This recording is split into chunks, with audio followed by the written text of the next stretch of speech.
¿Cómo están, amigos de Videos Bolivia? A continuación comparto con ustedes el programa Diálogo en Panamericana. Después de escuchar el análisis y debate de estos temas urgentes, déjanos tus comentarios. Iván Lima. También el vocero de la Alianza Juntos, José Luis Bedregal, y el politólogo Franklin Pareja. Junto a ellos estaremos desarrollando la agenda de diálogo en Panamericana. Antes de iniciar con las primeras consultas en el programa, vamos a solicitar a nuestros amables invitados de este fin de semana evitar emitir cualquier criterio que sea considerado de racismo o discriminación en el marco de las normas vigentes en nuestro país. Vamos rápidamente a solicitarle al ex magistrado del Tribunal Supremo de Justicia, al doctor Iván Lima, pueda dar cuenta del primer punto del programa, este tema del proceso electoral, a propósito de las voces que hablan y cada vez son más crecientes. Ya se han presentado algunas denuncias ante el Tribunal Supremo Electoral para cancelar la sigla del Movimiento al Socialismo por la difusión de estas encuestas internas que se había registrado a través de un canal televisivo. Obviamente, hablar del tema de la fecha de las elecciones es pertinente, no es pertinente hablar de una eventual postergación. Es parte de la consideración y del debate en esta jornada. Adelante, doctor Iván Lima, muy buenas tardes. Buenas tardes, José Luis, es un honor estar en Panamericana y más en una mes aniversario de ustedes, tan cerca de su aniversario. Panamericana es un baluarte en la democracia boliviana. Creo que su contribución a la historia de nuestro país, este programa especialmente, cuando nos permite debatir ideas y tratar de comunicar y transmitir a la opinión pública criterios, es un honor. Realmente muchas felicidades y muy agradecido por la consideración que siempre han tenido conmigo. Entrando en la temática, estimado José Luis, creo que hay que hacer un análisis de la realidad que ha estado ocurriendo en el país en los últimos tiempos. Hay un proceso electoral que se está llevando a cabo con dos calendarios electorales. Creo que ese es el primer punto que tenemos que resaltar.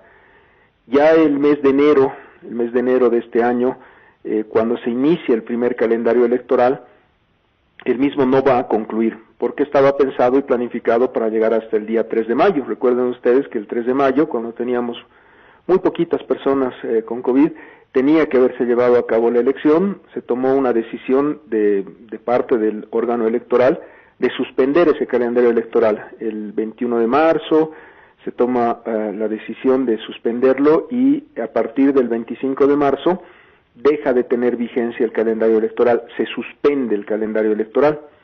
Esto es muy importante entenderlo porque nuestra Constitución y nuestra ley electoral hablan de plazos que deben cumplirse desde la convocatoria que se realiza el mes de enero hasta la realización misma del acto electoral. Entonces, se está haciendo una ficción jurídica, se ha suspendido el 25 de marzo el calendario electoral y debe reanudarse el calendario electoral. El calendario electoral, de acuerdo a la última resolución del Tribunal Electoral, va a reanudarse con la actividad 39 y la actividad 40. Estas actividades señalan como propias del calendario la sustitución de candidaturas para los candidatos que renuncien y la difusión o publicación de estudios de opinión en materia electoral.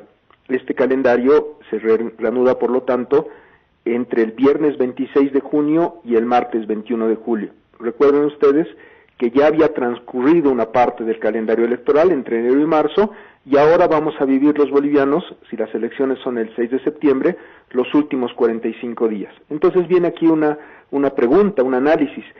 Lo que ocurre entre el 25 de marzo y el 26 de junio o 21 de julio, hay un debate ahí en qué momento se reanuda el calendario electoral, ¿qué connotación jurídica tiene? ¿Es un tiempo electoral o no es un tiempo electoral? Y la respuesta tiene implicancias jurídicas muy graves, porque si estamos viviendo en un tiempo electoral, aplican todas las regulaciones de la ley de régimen electoral. Yo soy una persona partidaria de la verdad material. Yo entiendo que estamos viviendo un tiempo electoral. Por más que Salvador Romero y el tribunal hubieran suspendido el calendario electoral, este tiempo intermedio, este tiempo que transcurre sin actividades del calendario electoral, es un tiempo electoral, es un tiempo que está marcado por propuestas, por candidaturas y por este debate nacional que hemos tenido en este tiempo. Este es un primer elemento. El segundo elemento tiene que ver, y no me parece que sea trascendental definitivamente, pero había que explicarlo para dar el contexto. El segundo elemento tiene que ver con el artículo 136, numeral 3 de la ley electoral.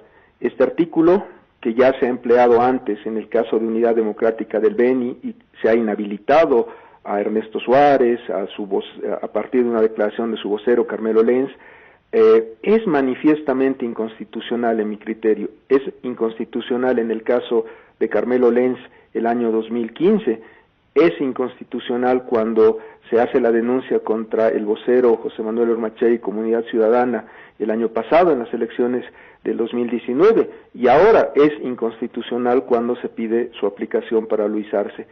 Es una norma que definitivamente tiene un sentido jurídico.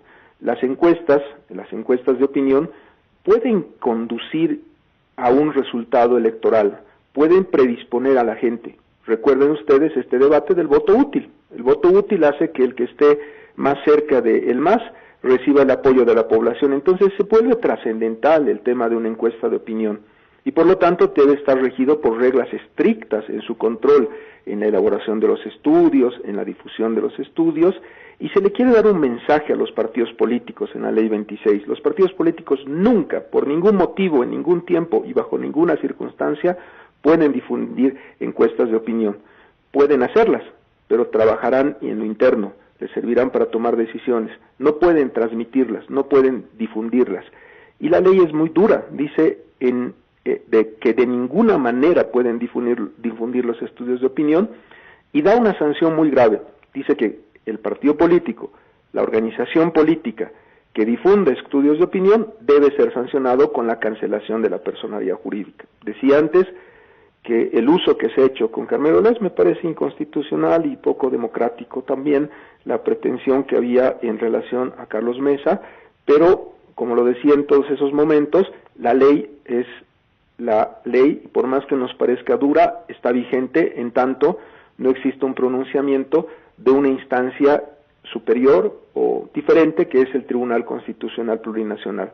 Me parece que aquí estamos ante un tema de constitucionalidad, o más bien dicho, de inconstitucionalidad manifiesto. Definitivamente, cuando este artículo dice que inmediatamente se cancelará la personalidad jurídica, está incurriendo en una grave afectación al debido proceso, al derecho de impugnación, y no puede haber en Bolivia linchamientos, ni en las calles, ni mediáticos, ni en el Tribunal Electoral.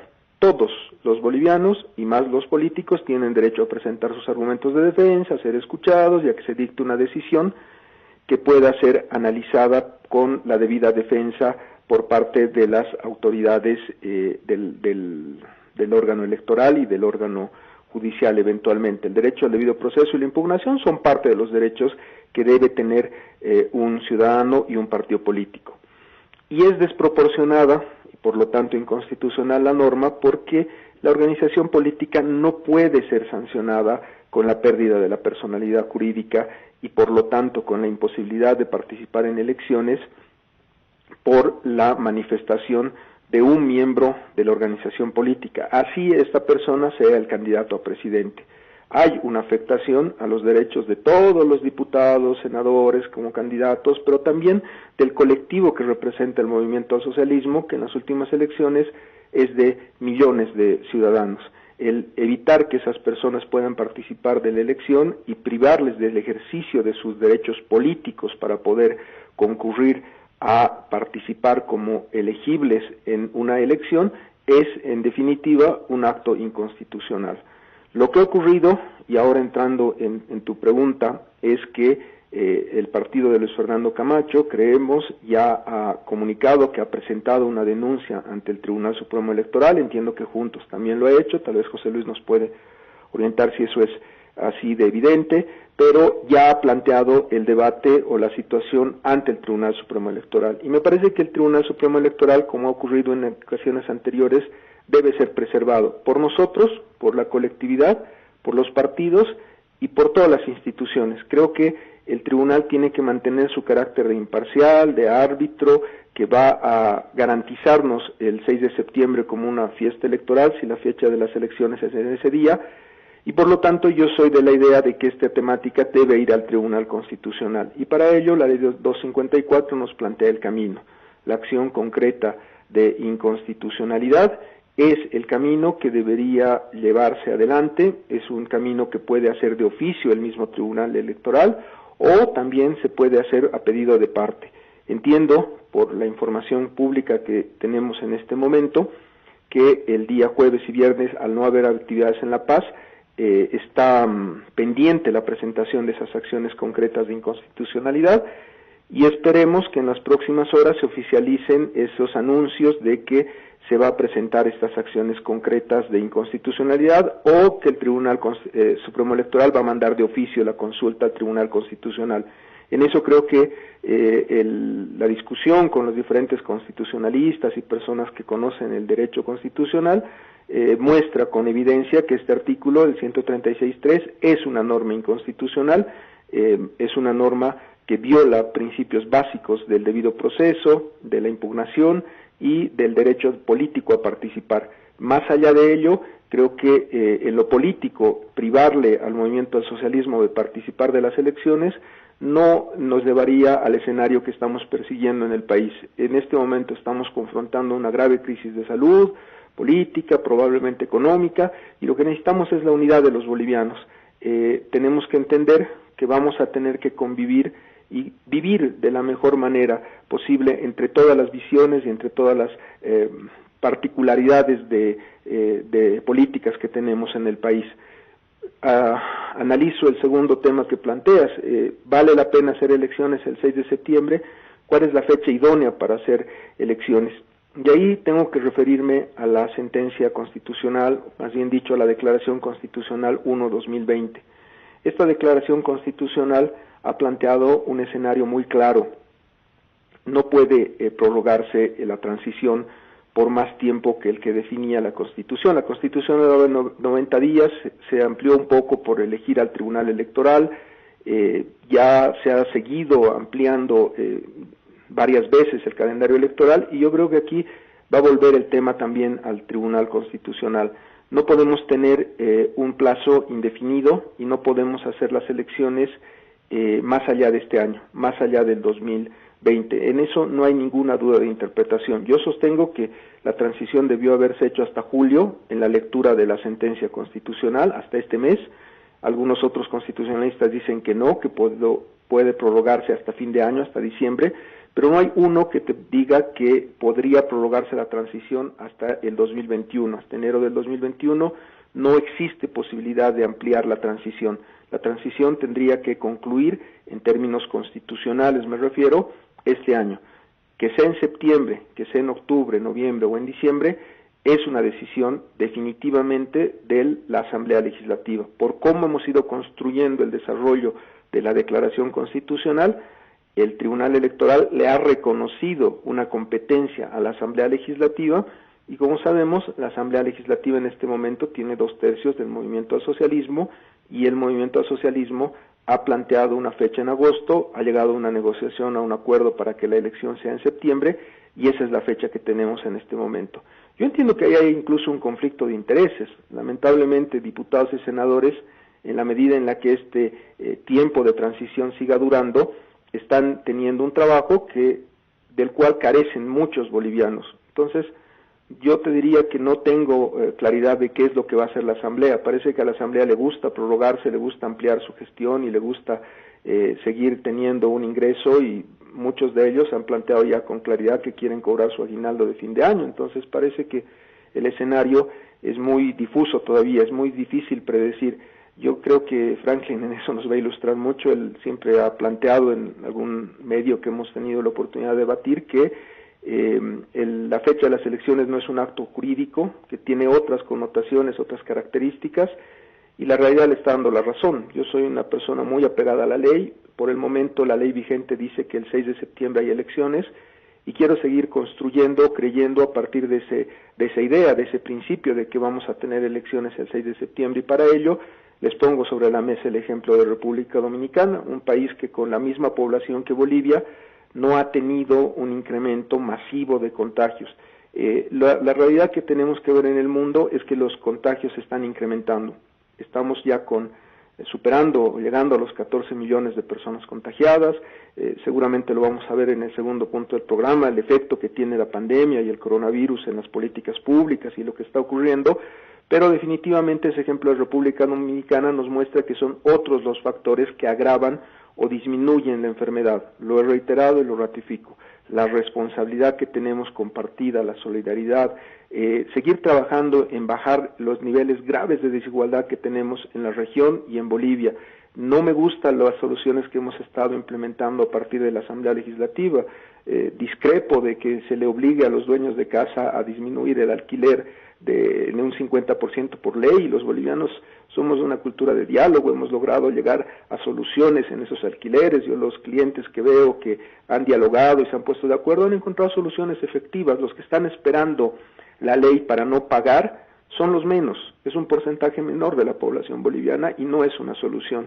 Pero lo que me llama una profunda preocupación es que se esté planteando no pagar intereses al sistema bancario. Si no se paga intereses al sistema bancario hasta fin de año, puede parecer muy lindo, parecer muy bonito para todos los que tienen deudas con los bancos, pero va a colapsar nuestro sistema financiero. No va a haber un sistema financiero sano que pueda prestar para reactivar. ¿Cómo podríamos pensar que los bancos van a prestar dinero si no van a recibir ningún interés? Se calcula que son casi 1.800 millones de dólares que dejarían de percibir, y si difieres capital y difieres intereses, estamos hablando de un colapso de la banca. De los 12 bancos que hay, no creo que sobrevivan más de 3 bancos. Y eso implica corridas financieras, implica una serie de dramas para nuestra sociedad que no se está pensando, no se está meditando bien. Yo creo que hay que llevar a un debate público muy profundo sobre este tema del sistema bancario. Nos ha costado construirlo desde la hiperinflación, y lo que está pasando con este proyecto de ley que lamentablemente ya diputados ha aprobado, ojalá que el Senado lo pueda revisar y se pueda discutir otras maneras de alivianar la crisis a la población, no signifiquen que matemos a la gallina. No por salir de un problema, no por tener pan ahora, vamos a tener problemas de largo plazo. Es un tema crucial que sigamos pensando que las elecciones del 6 de septiembre son una parte del problema, y les diría que una parte muy menor. Hay cosas que están pasando en la pelea entre el Parlamento y el Ejecutivo que nos están llevando a una grave distorsión de la realidad. El conflicto con los militares y todos estos temas son sin duda alguna algo que debemos resolver el 6 de septiembre, y espero que se realicen esas elecciones, espero en las mejores condiciones de salubridad para toda la población boliviana. Gracias, José Luis. Muy bien, le damos las gracias al doctor Iván Lima en esta primera intervención, en el primer punto de diálogo en Panamericana. Rápidamente le damos paso al vocero de la Alianza Juntos, José Luis Bedregal, para que pueda dar cuenta también de ese primer punto del programa, hacer referencia al tema electoral, la posible cancelación de la sigla del MAS, una eventual postergación de la fecha de las elecciones. Adelante, don José Luis Bedregal, buenas tardes. Muy buenas tardes a toda la audiencia de Radio Panamericana en todo el país y en el mundo. Un saludo, José Luis, un saludo al doctor Iván Lima, a Franklin Pareja. Un gusto poder compartir esta mesa de diálogo y en el aniversario, horas posteriores al aniversario de Radio Panamericana, a quienes hacemos llegar un gran saludo y nuestro reconocimiento permanente por el trabajo fecundo para mantenernos informados y unidos a lo largo del planeta. Bueno, pues, a ver, ha ocurrido un hecho concreto, y el hecho concreto es que se ha violado el artículo 136 de la ley del régimen electoral, que señala que se prohíbe la difusión de estudios de opinión en materia electoral cuando han sido encargados por organizaciones políticas, además de otros aspectos que no voy a señalar. Esta ley y este artículo en específico han sido violados. Y en la misma ley se establece en el inciso 3 que las organizaciones políticas que difundan resultados de estudios de opinión en materia electoral por cualquier medio, serán sancionadas por el órgano electoral plurinacional con la cancelación inmediata de su personalidad jurídica. La cancelación inmediata. Eso es lo que establece la ley. Es importante aclarar que se han reanudado las actividades del calendario electoral. Esto ha sido dispuesto en la resolución 62 del 2020 del Tribunal Supremo Electoral ya el 25 de junio, Iván. El 25 de junio del 2020, en su artículo primero, esta resolución establece con absoluta claridad, entre comillas, lo voy a citar textualmente, aprobar la reanudación de las actividades del calendario. Por lo tanto, aquí no corresponde hacer ninguna interpretación. Se ha incumplido la ley, se ha incumplido el artículo 136 y por lo tanto la ley instruye una cancelación inmediata de personalidad jurídica del partido que ha incurrido en esta falta. Hay que recordar, para poner en contexto, que el año 2015, más precisamente el 21 de marzo, el Movimiento al Socialismo aplicó esta ley a través de su Tribunal Supremo Electoral, un tribunal genuplexo, totalmente controlado por el gobierno de ese entonces, cuando en la aplicación de esta norma lograron eliminar 227 candidaturas en el departamento del Beni. Estas candidaturas quedaron anuladas y por supuesto el pueblo beniano quedó impedido de poder elegir, de poder ejercer su derecho a elegir, y justamente por la difusión de encuestas. Se aplicó el artículo 136 y por lo tanto se anuló la personería en el Beni de UD. Sin duda esta ley es draconiana, pero se aplicó.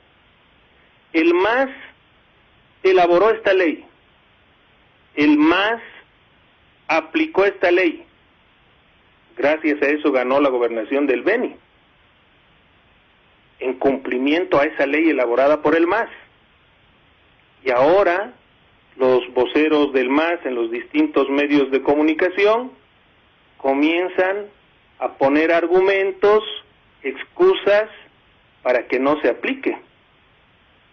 ¿Por qué no debiera aplicarse ahora la ley? ¿Porque ya no le conviene al MAS y no le conviene a Luis Arce?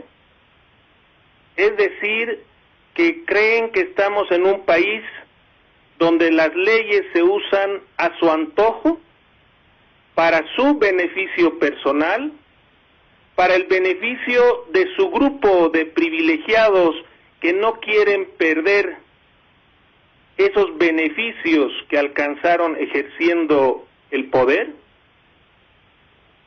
Ellos no tuvieron ninguna consideración, ni legal, ni de ningún tipo, ni compasión alguna, ni de los candidatos, ni de los electores del hermano departamento del Beni.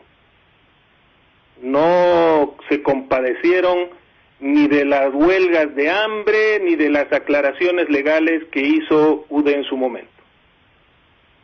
Recordemos que el año 2015, la actual presidenta de los bolivianos, doña Yanine Áñez, junto con otros dirigentes, hicieron huelga de hambre, doña Yanine Áñez, en la plaza principal de Trinidad, y otros dirigentes acá, José Luis, en la Plaza Baroa, frente al Tribunal Supremo Electoral, controlado entonces por el MAS. Sin embargo, al MAS no le tembló la mano, aplicó la ley, y todos los candidatos tuvieron que someterse a la misma, quedaron anulados. El pueblo beniano tuvo que someterse a la misma, y ahora resulta que el señor Luis Arce y su corte no quieren someterse a la ley. Yo me pregunto por qué. ¿Valen ellos más que el resto de los bolivianos que acatamos las leyes aunque no nos gusten, aunque no estemos de acuerdo con ellas, valen más que el pueblo veniano que el 2015 acató la ley y no pudo elegir en esas elecciones.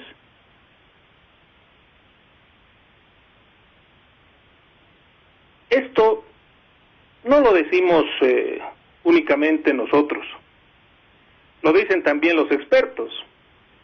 Un ejemplo es el criterio del analista Paul Coca, que en un medio de prensa de circulación nacional afirmó en las últimas horas que este caso, como lo señalé, es similar a lo sucedido el 2015 en el Beni.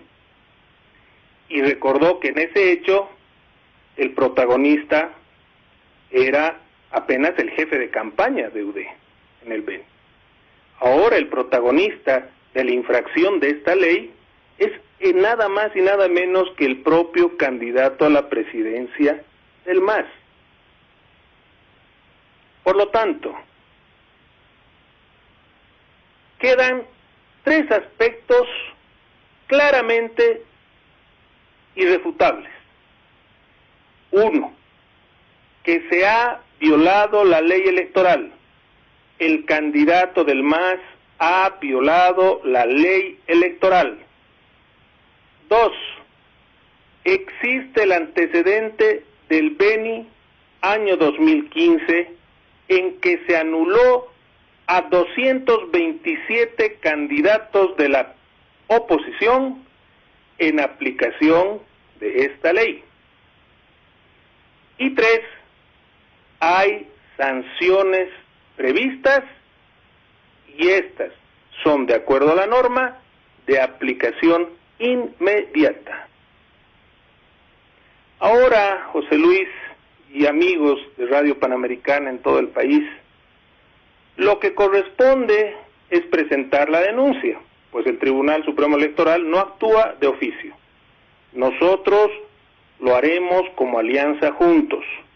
Adjuntaremos la prueba, es decir, el video de la entrevista a la que se hace alusión y donde se difundió datos de una supuesta encuesta del MAS, esperando que el ente electoral admita nuestra denuncia, porque así debe ser, y notifique al movimiento al socialismo. Como alianza, y así lo han expresado, lo hemos estado expresando y lo han expresado de manera contundente en todo el país los voceros de la Alianza Juntos, exigiremos que el Tribunal Supremo Electoral aplique la ley del régimen electoral y tal como señala el artículo 135 que he mencionado al inicio de mi intervención, así como ocurrió el 2015, debe disponer la inhabilitación de la candidatura de Luis Arce Catacora y la anulación de la personalidad jurídica del MAS sin mayores miramientos. Por tanto, en este momento, al Tribunal Supremo Electoral le queda la responsabilidad y el enorme desafío de hacer respetar la ley o mostrar que está parcializado por el partido que atentó, José Luis, ya tantas veces contra la democracia y en este último tiempo con un escandaloso fraude electoral del que también tienen que responder sus dirigentes. Nosotros, por lo que sabemos, otras fuerzas políticas, vamos a presentar en las siguientes horas la denuncia con toda la documentación. Nuestro equipo de abogados está trabajando en ello. No lo hemos podido hacer hasta el momento debido a la cuarentena rígida que existe en La Paz y que todos estamos respetando de manera disciplinada. Esperemos que se dé cumplimiento a la ley, pero creemos que aquí lo que está ocurriendo es que el MAS nos vuelve a demostrar que no conoce de principios de justicia, que no conoce ni se apega a los principios de igualdad en la aplicación de la misma.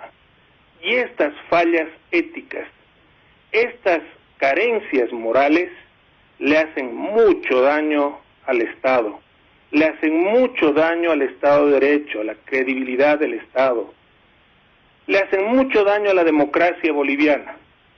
Y el MAS tiene que entender que estos ya no son los tiempos de impunidad del masismo, que esos tiempos de impunidad ya han terminado por decisión del pueblo boliviano y que hoy lo que corresponde es que se sometan al imperio de la ley. Ellos creen que van a seguir manipulando las leyes y los poderes del Estado para su propio beneficio. Hasta han cometido, José Luis, la imprudencia de amenazar al país, llamando, como lo ha estado haciendo su vocera en los últimos días y de manera realmente llamativa y reprochable, supuestamente al pueblo a autoconvocarse, a autodefenderse, es decir, a generar las condiciones para una convulsión social. Nos preguntamos, cuando los bolivianos sabemos que aquí no hay autoconvocatoria, sabemos que lo que hace el MAS es mover con recursos económicos a grupos de choque para generar caos y violencia. ¿Se imaginan si consiguen su propósito, hermanos de la patria, de quedar impunes ante esta violación a la ley? ¿Cómo queda el Estado? ¿Cómo queda el país? ¿Dónde quedan las leyes? ¿Cómo quedamos nosotros los bolivianos al vivir en un país donde la ley se aplica para favorecer a unos y se deja de aplicar para beneficio de unos cuantos? El Estado pierde, se debilita, pierde credibilidad, deja de existir Estado de Derecho y por lo tanto se genera inseguridad jurídica y eso es nefasto para el desarrollo del país, pues dejan de hacerse inversiones y por lo tanto se afecta el empleo de la gente. Pero termino con esto, queda claro que eso no le importa más, no le importa la institucionalidad, no le importa la democracia, no le importa la economía de los bolivianos, no le importa la salud de los bolivianos, porque a Evo Morales y a Luis Arce nunca les importó la vida de los bolivianos, ni su salud, ni sus necesidades. Únicamente les interesa el bienestar y la opulencia de ellos mismos. Nosotros lo lamentamos, pero aquí vamos a estar vigilantes, exigiendo el cumplimiento y el sometimiento a la ley de todos por igual. Muy bien, le agradecemos a don José Luis Bedregal en esta primera intervención en Diálogo en Panamericana. Le pedimos ahora al politólogo Franklin Pareja pueda hacer uso de la palabra respecto a este primer punto, desde el punto de vista del análisis, cómo llega, qué es lo pertinente, cómo tendría que actuarse en este tema electoral respecto sobre todo a esa solicitud, planteamiento, denuncia para que el MAS pueda perder la sigla, también una evaluación respecto a la posibilidad de una postergación del día de la fecha de los comicios. Adelante, don Franklin Pareja. Muy buenas tardes, José Luis. Un saludo muy cordial a Iván Lima y a José Luis Bedregal que nos acompañan esta tarde. Y por supuesto, un saludo muy cariñoso a todos los compatriotas que nos escuchan. No quiero iniciar sin antes hacer llegar mis sinceras felicitaciones a Radio Panamericana por su aniversario, un espacio plural que desde muchos años ha estado vigente y así sigue, y por lo tanto nos permite a todos quienes tenemos una voz de vez en cuando, pues llegar precisamente a través de esta onda tan extensiva a todo el país e inclusive fuera del país. Bien, obviamente que la situación es bastante delicada en virtud a que estamos en un momento de crisis y de tensión altamente polarizada. Está claro que las fuerzas, en base a sus cálculos políticos, pues tienen algunos mucha premura en ir a las elecciones lo más antes posible, y otras fuerzas que están tratando de reconstituirse porque han perdido fuelle todo este tiempo, pareciera que tratan de todavía postergar las elecciones. Pero evidentemente esto no es, como alguna vez había mencionado, y en eso efectivamente con Iván Lima hemos debatido en otros espacios, Yo siempre sostuve que finalmente la fecha no será una decisión de una voz política, sino que esto tendría que venir de una voz científica. Pero eso lo vamos a tocar en el segundo punto. Con respecto a la situación que atraviesa el movimiento al socialismo, particularmente la candidatura del señor Luis Arce Catacora, pues claro, efectivamente hay un antecedente que nos tiene que retrotraer al año 2015, cuando se anuló, se canceló la personería jurídica de la fuerza de don Ernesto Suárez, que estaba candidateando para gobernador, y también para todas las fuerzas del Beni, que en ese momento eran de demócratas, entiendo yo, de UD. Y en una oportunidad, en un medio de comunicación, yo no soy constitucionalista, pero me puse a investigar en alguna medida a qué se debe y cómo se pueden extinguir o cómo se pueden suspender los derechos políticos. Porque cuando se cancela una personalidad jurídica, el principio básico, que está en la ley de partidos políticos, primero radica en que tiene que ser una fuerza que no alcance el 3% mínimamente del universo de votantes. En ese sentido, en esa oportunidad, don Ernesto Suárez tenía una abrumadora ventaja con respecto a sus contendientes y también las fuerzas, quiero decir, también la intención de voto de los candidatos que formaban parte de su fuerza política en el Beni. Y el artículo 28 de la Constitución Política del Estado señala que el ejercicio de los derechos políticos se suspende previa sentencia ejecutoriada, fíjense ustedes, por 3 razones: por tomar armas y prestar servicio en fuerzas armadas enemigas, por defraudación de recursos públicos o por traición a la patria. En consecuencia, claramente el suspender una personalidad jurídica por difundir encuestas es un exceso a todas luces. A la fuerza que tenía la mayor representación en ese momento, le cancelaron su personalidad jurídica, privando no solamente del derecho a ser elegido, sino privando del derecho a elegir por parte de la población beniana. En doble vía se conculcaron derechos. Pero este exceso está contemplado en la ley. Y la ley ha sido promulgada por el gobierno del señor Evo Morales y es la ley la que tiene que regir, porque de otra forma vamos a andar en un campo absolutamente discrecional. Fíjense, en la ley del Tribunal Constitucional, en su artículo 5, hace referencia a que se presume la constitucionalidad de toda ley, decreto, resolución y actos de los órganos del Estado en todos sus niveles, hasta en tanto el Tribunal Constitucional resuelva y declare su inconstitucionalidad. Eso significa que la ley del régimen electoral 026 está absolutamente vigente y en este momento no se puede presumir su inconstitucionalidad. Así como en su momento a la fuerza de UD en el Beni fueron draconianos, no tomaron en cuenta absolutamente ninguna de las argumentaciones. El Tribunal Supremo Electoral de esa época, que actuaba con doble baremo, sancionando por un lado y omitiendo sanciones por otro lado, fue draconiano y le quitó la personería jurídica. Ese es el antecedente que además ha generado jurisprudencia. Ahora, ¿todos somos iguales ante la ley o va a haber un tratamiento diferenciado? ¿Tiene que haber una interpretación de la ley o tiene que haber un acatamiento o cumplimiento de la ley? Lamentablemente, ahora nos encontramos con la fuerza política que probablemente tenga la mayor representación del país. Efectivamente. Pero eso no significa que por esa razón está exenta de sufrir una sanción que está determinada en la ley, de la cual se presume su constitucionalidad en tanto no haya un dictamen diferente en el Tribunal Constitucional. En consecuencia, esta situación definitivamente cae en la base del órgano electoral y el Tribunal Supremo Electoral es el que tiene la última palabra. Y en la ley del órgano electoral, en su artículo 4 inciso 8, referido a legalidad y jerarquía normativa, habla que en materia electoral la Constitución Política del Estado y la ley del régimen electoral son las que rigen precisamente el accionar del Tribunal Supremo Electoral.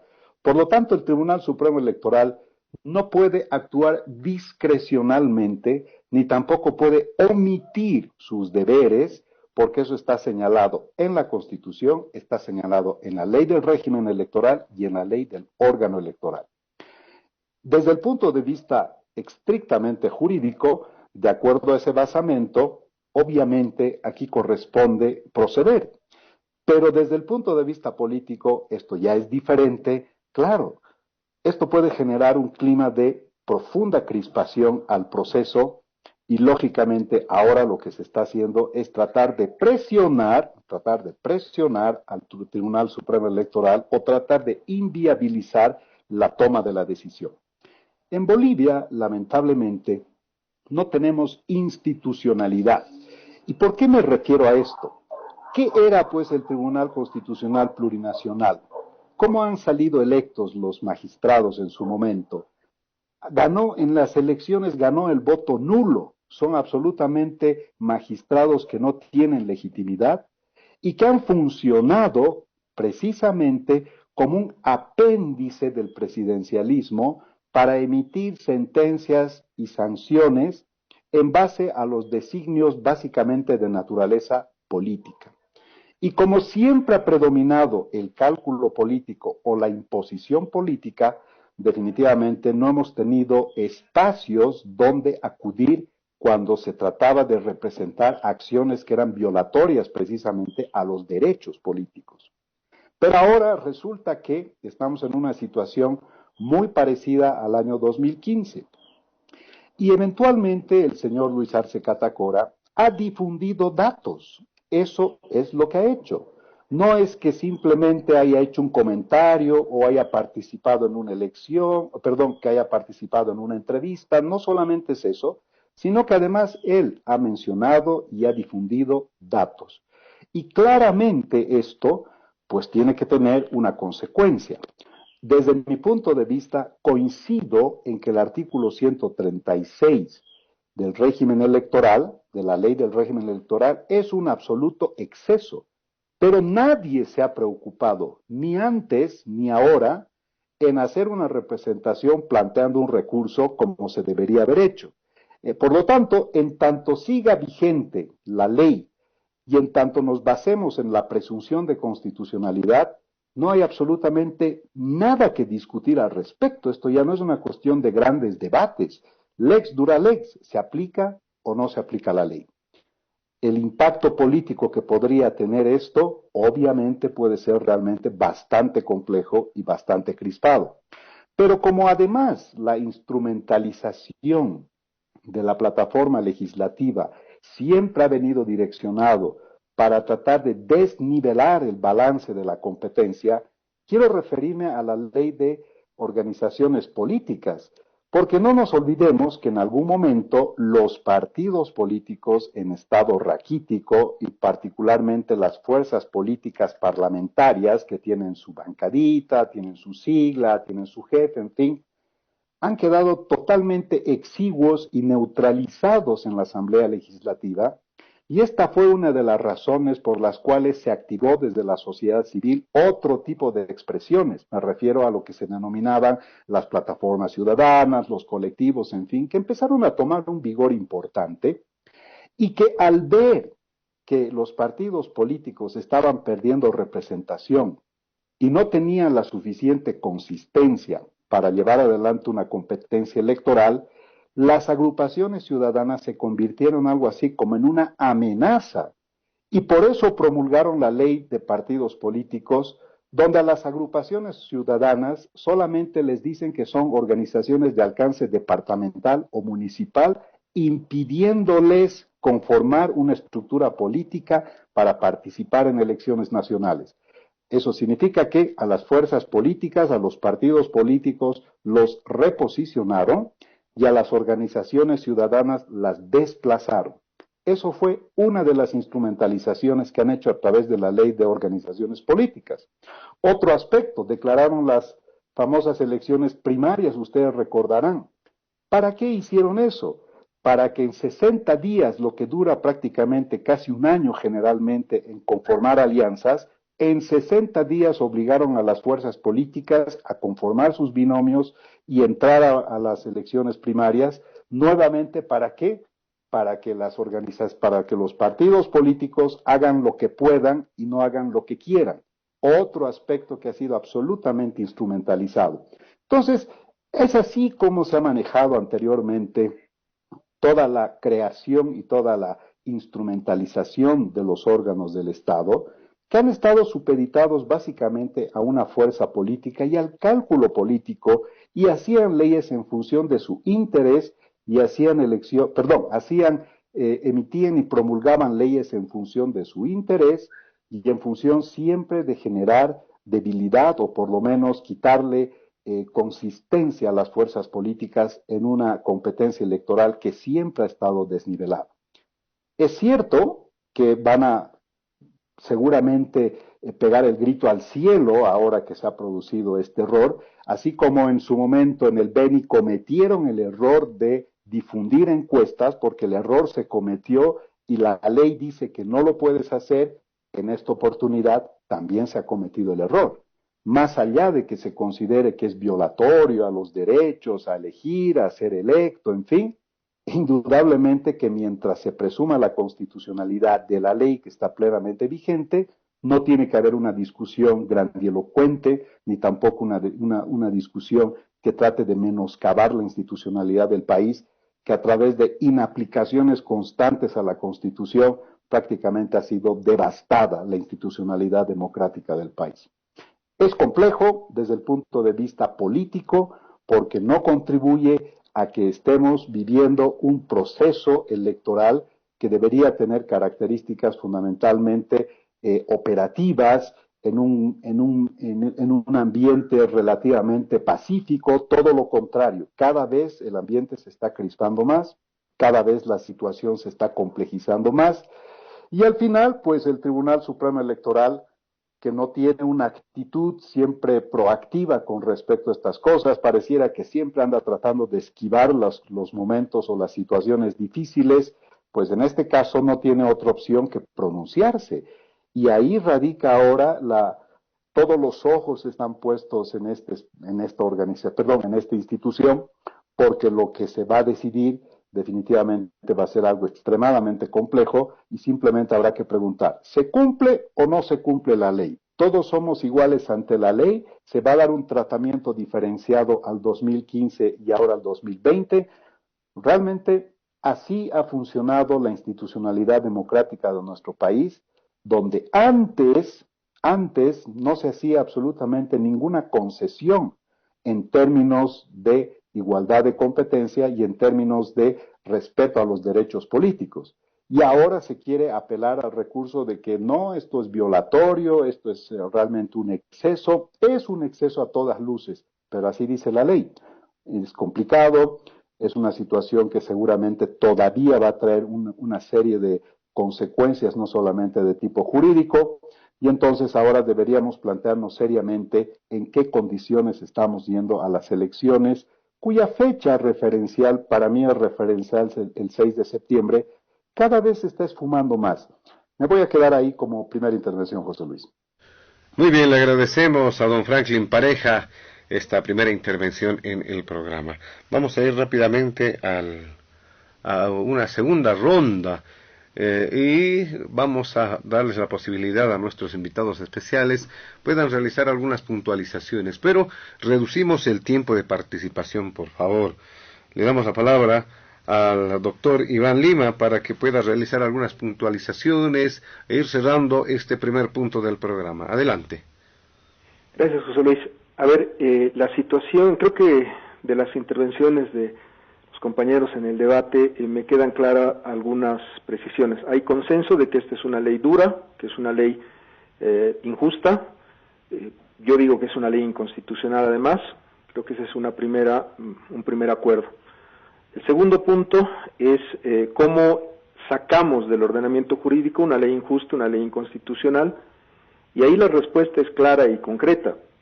hay presunción de constitucionalidad en tanto no se trate el tema ante el Tribunal Constitucional con lo que yo llamo acción concreta de inconstitucionalidad. Eso está señalado por el artículo 82 de la Ley 254 y, estimado Franklin, tiene la facultad de inhibir la decisión del Tribunal Supremo Electoral. Lo que dice la ley es que mientras se pronuncie el Tribunal Constitucional, no podrá dictar una resolución final el órgano electoral. Entonces, no es una decisión de Salvador Romero ni del Tribunal Electoral, este tema va a ir al Tribunal Constitucional, porque así lo dice la Ley 254, que también es una ley como la Ley 26 y el artículo 136. Confronto ante los argumentos de José Luis y todos los debates que se han dado en este momento, la situación de este artículo 82. El artículo 82 de la Ley 254 dice que cuando encontramos en la aplicación de un procedimiento, de un problema jurídico, una norma inconstitucional, tenemos que llevarlo al Tribunal Constitucional y, por lo tanto, el Tribunal Supremo Electoral no va a poder pronunciarse. Cuando el tema vuelva del Tribunal Constitucional, tengo la certeza que el Tribunal Constitucional va a declarar esta norma inconstitucional, porque hemos llegado a ese acuerdo y lo hemos consensuado. Es una norma injusta, es una norma que viola derechos políticos, y estaba mal cuando se aplicó a Ernesto Suárez, estaba mal cuando se trató de aplicar a Carlos Mesa, y está muy mal cuando se trata de aplicar en un momento de crisis política tan profundo. Estuvo muy mal en los tres momentos. Está en la Comisión Interamericana la inhabilitación de Unidad Democrática del Beni, y nadie puede decir que ha sido un hecho justo. Los hechos injustos no se deben tolerar ni para blancos, ni para azules, ni para verdes, ni para negros. Nadie debería tolerar hechos injustos e inconstitucionales, y este artículo es una norma manifiestamente inconstitucional. Sí creo que es bueno darle una precisión a los hechos. Siempre en el análisis de la jurisprudencia hay que aplicar un análisis primero de los hechos. La situación de Unidad Democrática del Beni, cuando uno lo revisa, tiene una connotación diferente. Hay una conferencia de prensa, el vocero y presidente de Unidad Democrática del Beni convoca una conferencia de prensa que es donde se difunden los resultados de las encuestas de opinión, y tiene una regulación clara de aplicación de la norma. Yo creo que hay que tener cuidado con lo que hace Luis Arce esta semana. Me parece que esa relación no ha sido una difusión, creo que ha sido una opinión periodística. Creo que hay algo que tenemos que cuidar mucho, que es la censura. No puede haber censura previa. Si los periodistas le preguntan a un candidato, el candidato tiene obligación de responder. Y la regulación y reglamentación sobre la campaña que tenemos en este momento el órgano electoral nos muestra con claridad que hay una serie de principios y valores de máxima publicidad, de libertad de expresión y de diálogo que tiene que haber entre los candidatos y los periodistas. Me parece que tienen connotaciones diferentes. Seguramente que vamos a discrepar en ese punto, pero sí estamos de acuerdo que es una norma que no debe estar en nuestro ordenamiento jurídico. Se ha hecho muy mal la legislación boliviana. Yo en materia penal tengo serias discrepancias. Después de que dejamos el Código Penal el año 99, las 7 contrarreformas que ha hecho el exministro Héctor Arce y el Ministerio de Justicia para desvirtuar lo que era el Código Penal han sido malas leyes. Han sido leyes que nos han llevado a la situación en la que estamos ahora, de grave confrontación entre bolivianos, que no podemos resolver los problemas en la justicia penal.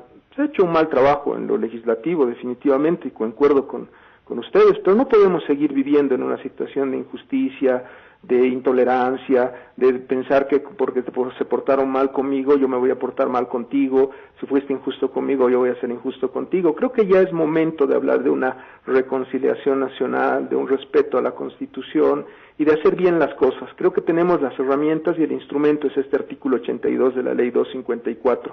Tengo la certeza que desde el punto de vista constitucional, procesal, no va a poder tomar decisiones el Tribunal Electoral, lo cual me llama a una profunda felicidad, porque no tenemos que contaminar al árbitro. El árbitro tiene que estar imparcial para las decisiones importantes del 6 de septiembre. Esto lo va a definir Sucre, lo va a definir el Tribunal Constitucional, y espero que lo haga con los criterios de convencionalidad y de protección de derechos políticos que pedimos para Ernesto Suárez, para Carlos Mesa y también ahora para Luis Arce. Creo que esa es una posición coherente. Lo bueno, ampliarlo a todos, y lo malo, no tratar de reproducirlo. Me parece que ese camino de confrontación permanente no es el que está buscando el pueblo de Bolivia. Gracias, José Luis. Muy bien, le agradecemos a al doctor Iván Lima por este criterio. Vamos a darle paso ahora a don José Luis Bedregal para que pueda dar cuenta de este tema. Adelante, cerrando ya el primer punto. Bien, muchas gracias. Creo que coincidimos en varios temas, tanto con Franklin como con el doctor Lima, de que efectivamente hay leyes que se han elaborado pues para beneficio del MAS, no para beneficio del pueblo boliviano. Hay muchas leyes que están en esta misma situación, pero nos llama la atención que solamente actúan y quieren recurrir al Tribunal Supremo, al Tribunal Constitucional Plurinacional, o se pronuncian cuando ésta ya no le sirve al movimiento al socialismo. Cuando tenemos un conjunto de normas que el movimiento al socialismo, haciendo uso y abuso de los 2/3 que tiene en el Parlamento, ha torcido la voluntad popular, ha torcido los ideales del pueblo boliviano, ha malutilizado, gracias a esas leyes, los recursos de los bolivianos, ha entregado los recursos de los bolivianos a potencias extranjeras, ha dilapidado los recursos de los bolivianos, favoreciéndose con estas leyes que muchas de ellas tienen vicios de inconstitucionalidad. Pero claro, como tenían de su lado y tenían controlado al Tribunal Constitucional Plurinacional, nada se podía hacer al respecto. Y como ahora, ¿no?, pretenden pues actuar nuevamente moviendo los hilos que seguramente piensan, y ojalá se equivoque, continúan controlando al interior de ese tribunal.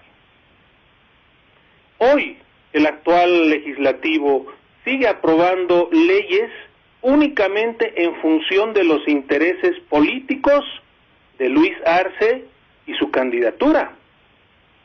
Leyes que van en contra de Bolivia.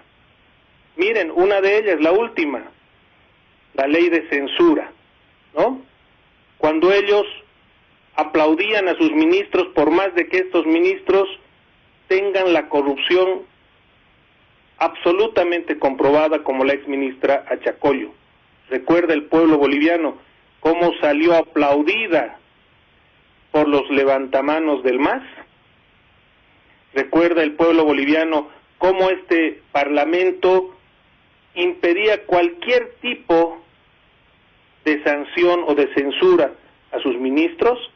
Ahora resulta que tienen una ley para que ningún ministro pueda ser posesionado nuevamente, con el único fin de generar inestabilidad política, con el único fin de tratar de torpedear al gobierno, sin importarles que esto genere inestabilidad, incertidumbre para las familias bolivianas.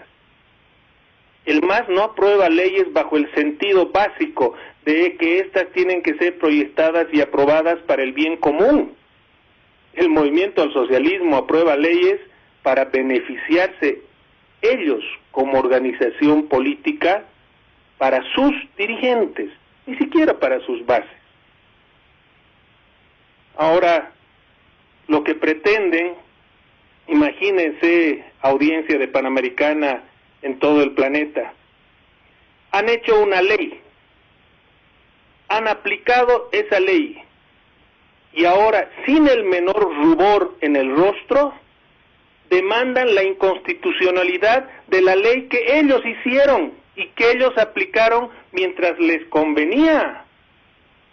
Pero es que esta gente no tiene vergüenza, pero es que esta gente no conoce de ética, pero es que esta gente no tiene moral.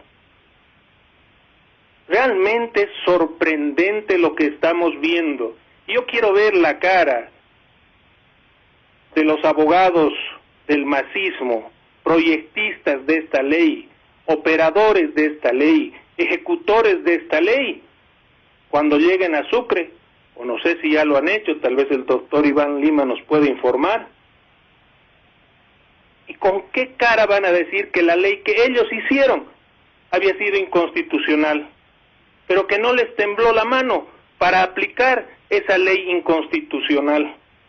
¿Tendrán cara para presentarse ante el pueblo boliviano?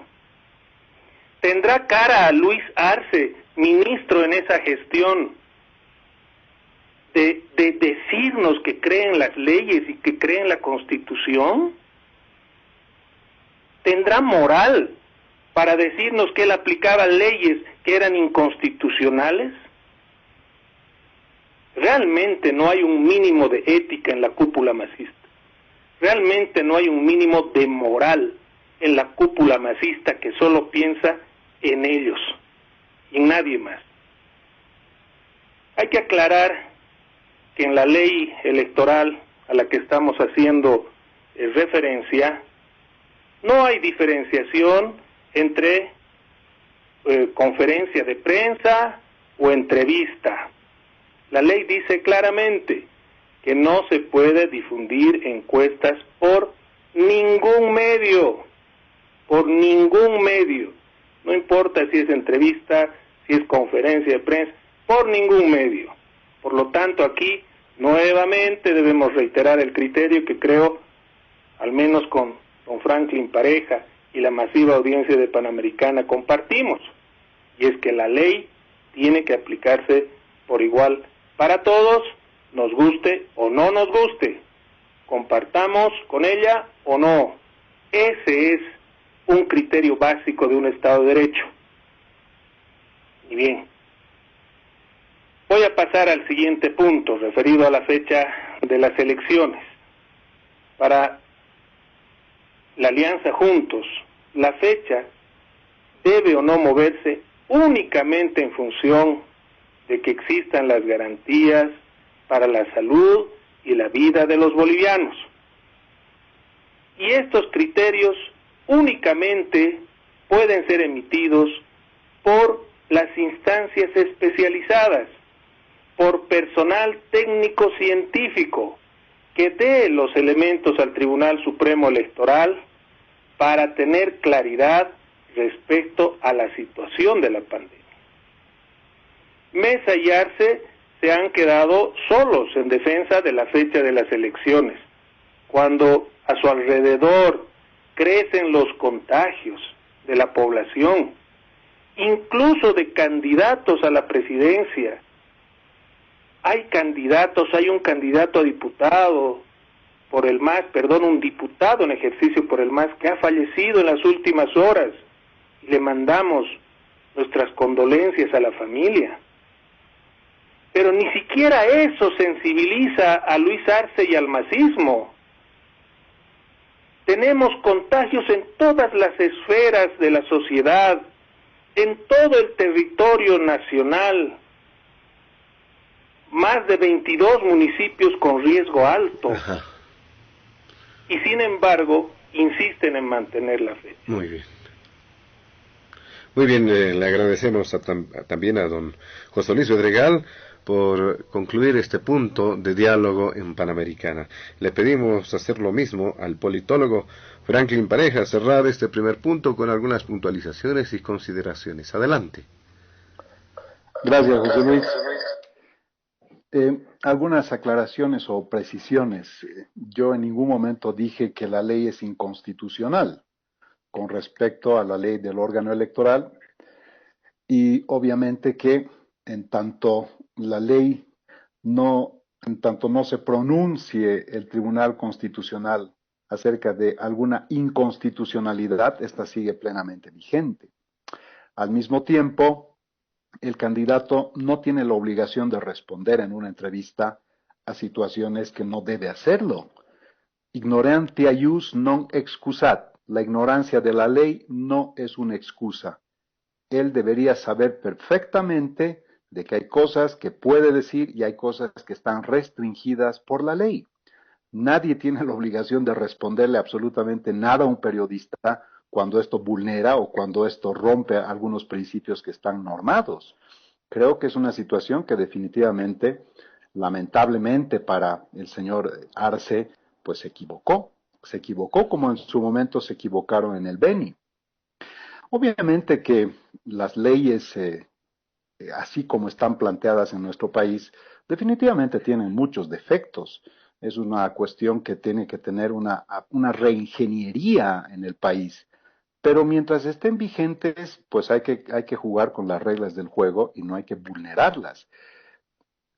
Iván hace mención a que el artículo 82 al que él menciona sería lo que eventualmente ataría de manos al Tribunal Constitucional, perdón, al Tribunal Supremo Electoral a emitir cualquier dictamen. Pero esto no se aplica a una acción de inconstitucionalidad abstracta. Esto se aplica a una acción de inconstitucionalidad concreta. Por lo tanto, mientras el Tribunal Constitucional no determine la inconstitucionalidad de una ley, sigue plenamente vigente y el Tribunal Supremo Electoral tiene toda la atribución y toda la tuición de cumplir lo que dice precisamente su ley. Ciertamente que, avanzando un poco más, desde la perspectiva ya no jurídica, sino netamente política, es una situación realmente que no contribuye en nada al momento. No creo que las fuerzas políticas, particularmente el MAS, baje los brazos. Esto podría generar una situación de tensión muy peligrosa. Sabemos perfectamente que pese a una medida excesivamente draconiana como es la cancelación de una personería jurídica, pero esto no es una cuestión de ver si corresponde o no corresponde, porque así está dictaminado en la actualidad. Después, yo creo que definitivamente el momento como tal también nos encuentra en una situación donde tenemos un órgano legislativo y un órgano ejecutivo ilegítimos.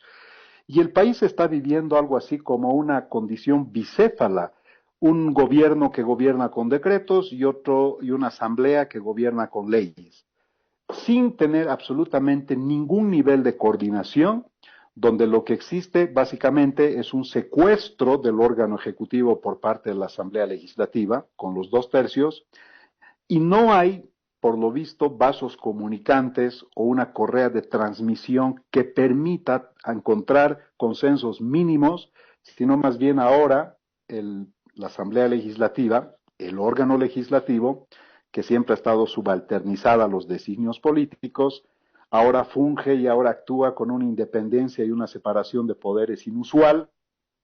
Eso hubiera sido bueno que también se realice pues en el periodo anterior.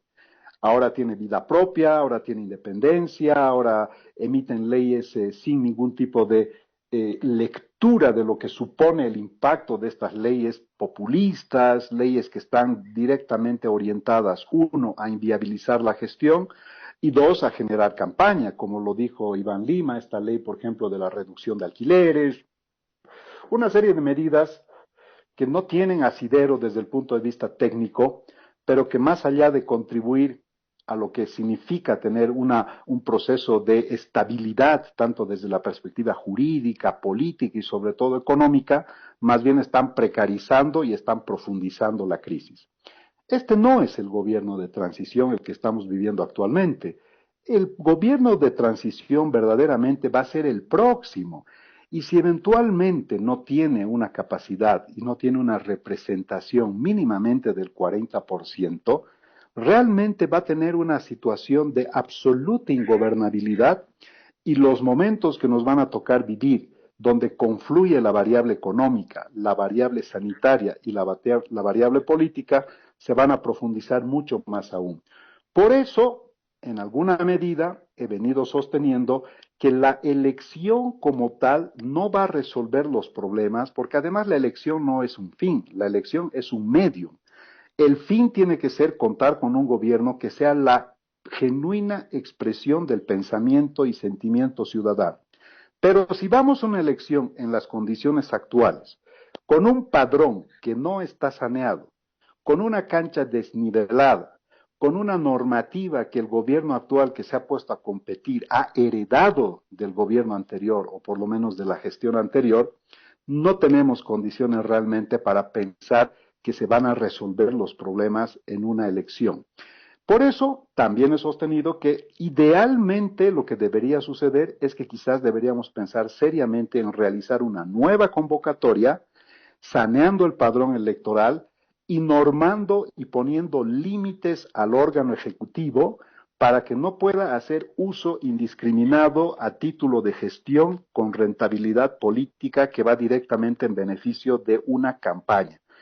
Otra vez estamos viendo que quien tiene el monopolio de la gestión, que es el gobierno, hace un uso o hace una utilización y una exposición mediática totalmente desproporcionada con respecto a los otros competidores, algo que sucedía antes y algo que está sucediendo nuevamente. Yo creo que tiene que haber algunas situaciones que cambien la lógica, y no solamente la lógica, sino el concepto mismo de lo que es una elección, para qué estamos yendo a elección, qué vamos a resolver en una elección. No solamente hay que pensar que hay que postergar la elección, porque postergar un mes tampoco va a resolver la situación, postergar 2 meses tampoco va a resolver la situación. Seguramente vamos a tratar este tema en el segundo punto, con respecto a las condiciones sanitarias que nos encontramos para ir a este nuevo proceso. Muy bien, le agradecemos a don Franklin Pareja por cerrar este primer punto de diálogo en Panamericana. Rápidamente vamos al segundo punto, que tiene que ver con el curso de la cuarentena en el país y los datos preocupantes que se han ido presentando en los últimos días, no solamente por la evolución en cuanto a número a nivel nacional, sino por el comportamiento que se registra a nivel de las regiones. Le damos paso a la doctora Iván Lima, pueda dar cuenta de esto, por favor, a todos nuestros invitados, ahora sí, tratar de agilizar su participación también en el programa. Adelante, doctor Iván Lima. Gracias. Entrando al tema de la realidad, creo que tenemos que siempre verlo en términos estadísticos. Esta es una pandemia que nos ha permitido hacer análisis de las buenas prácticas, las malas prácticas y cómo encarar estos problemas que estamos teniendo en el mundo, en este mundo tan globalizado.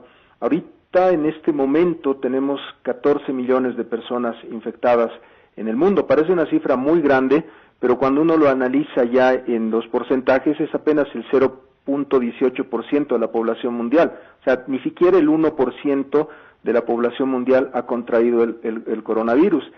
Y esto ya descarta de entrada las soluciones que nos daban en un principio de que iba a haber una inmunidad de rebaño, que íbamos a contagiarnos el 20% o el 60% de la población para superar la crisis mundial que tenemos con esta enfermedad. Lo que llama la atención es que esta enfermedad, que nos dijeron que era absolutamente letal, tiene cifras tristes, tienen cifras que realmente son lamentables, porque toda vida humana merece que la lloremos, que la suframos y que la recordemos, pero apenas ha muerto el 0,007% de la población. ¿Esto es algo bueno? No, es algo malo, porque esta pandemia y esta enfermedad está desnudando una serie de problemas, el de la desigualdad principalmente, que nos van a seguir complicando la vida en los próximos años.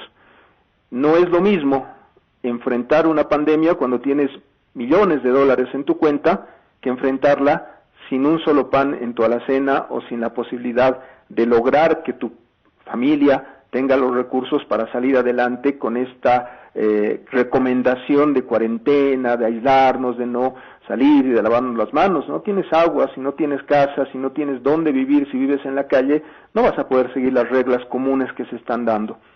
Creo que esto es una construcción global, por lo tanto tenemos que pensar en términos globales.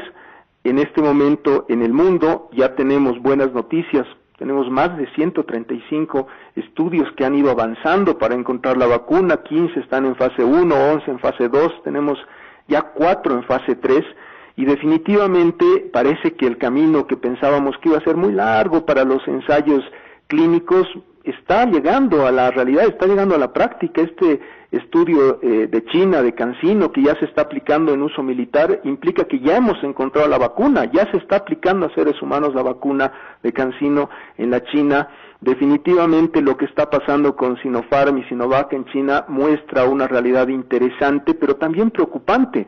Sinopharm está probando la vacuna con 15,000 voluntarios en Emiratos Árabes Unidos, Sinovac va a probarla con 9,000 voluntarios en Brasil, y uno se pregunta ¿por qué no la prueban en China? Pues resulta que el virus ha mutado, y el virus que teníamos en la China en su primer momento tiene otras características en América, y esa es la gravedad de no probar las vacunas. Cuando utilizamos las vacunas sin todos los estudios posibles, podemos agravar la situación que es ya crítica en el mundo y la podemos complicar. Creo que hay una buena noticia, lo que decía la canciller Longaric, de que ya hay un acuerdo con la Universidad de Oxford y AstraZeneca, que es otro de los posibles descubridores de la vacuna. Es una buena noticia, que nos llegue esa vacuna que ya está en fase 3 y que se va a probar en Brasil, en Sudáfrica y en el Reino Unido. Es una buena noticia, y que estemos en la lista para comprar la vacuna, me parece que es una buena noticia. Lo de Moderna en Estados Unidos nos muestra la grave realidad de la globalización y cómo vamos a enfocar esta pandemia. Moderna es el otro laboratorio que este 26 de julio, ya la próxima semana, inicia las pruebas con 30,000 ciudadanos voluntarios en los Estados Unidos. Pero ahí vean el egoísmo o la visión de algunos países en el combate de la pandemia. Estados Unidos ha estado comprando y acumulando todos los insumos médicos para tratar a las personas enfermas, nos ha dejado al resto del mundo sin esa posibilidad de acceder a las medicinas, y ese es el grave problema que vamos a tener con esta vacuna, que ya se ve un horizonte y se ve una luz. La vamos a tener este año, la vamos a poder producir el próximo año. En enero ya los laboratorios van a estar produciendo vacunas, pero ¿la vamos a poder comprar?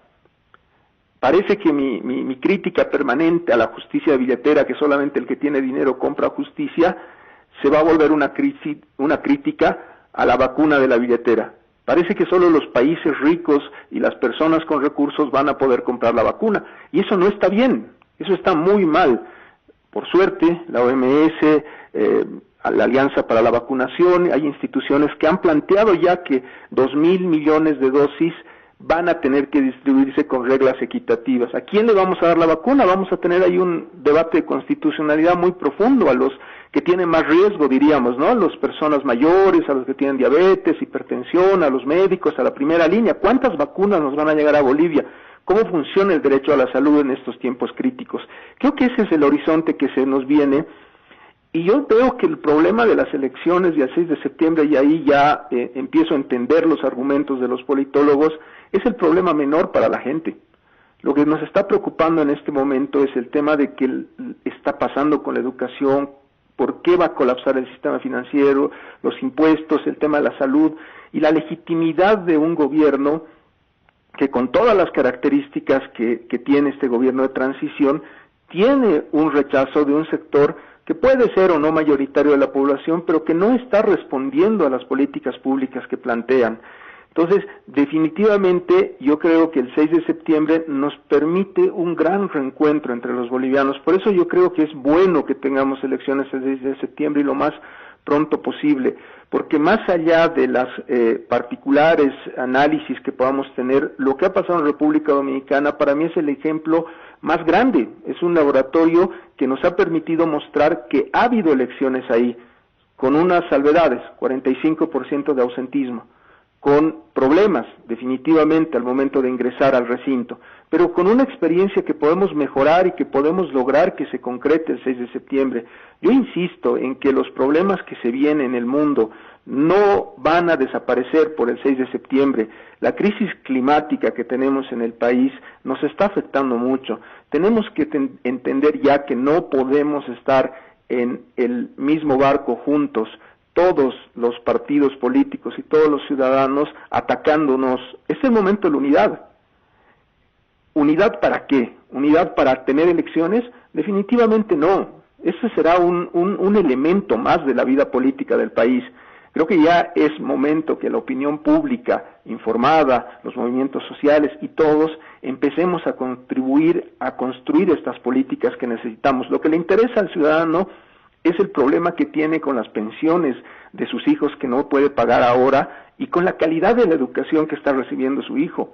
¿Cómo vamos a lograr cambiar, si la educación es el eje para cambiar el mundo, para cambiar la sociedad boliviana, con las reglas de juego que estamos teniendo ahora? No hemos entrado a un debate serio en la educación y lo lamento y entiendo que no lo puedes hacer en un régimen de transición. Por eso es importante tener un gobierno pronto, para que tengamos un pacto social y ojalá que sea de las características más amplias para cambiar estas agendas que le interesan al país. En la justicia definitivamente estamos muy mal y les termino respondiendo a los miembros del panel. Yo creo que los abogados que están defendiendo en este momento posiciones progresistas o posiciones en las que creemos, vamos a ir con mucha solvencia y con una cara muy abierta a la población, porque no hemos sido parte de esos procesos que ustedes critican. Creo que en este momento hay una transición y hay nuevas personas que están en este momento liderando o manejando las políticas públicas desde la posición contraria a la que entiendo están defendiendo ustedes. Creo que ese es el escenario nuevo. Creo que esa es la posibilidad que tenemos el 6 de septiembre de reconducir lo que pensábamos algunos que es algo bueno para el país. Gente nueva, gente que plantea que la Constitución se respeta y lo ha hecho los últimos 14 años, con posiciones críticas, inclusive al interior del movimiento al socialismo. Muchas gracias, José Luis. Muy bien, le agradecemos su participación al doctor Iván Lima en este punto. Volvemos más adelante con él para abordar el último punto de diálogo en Panamericana.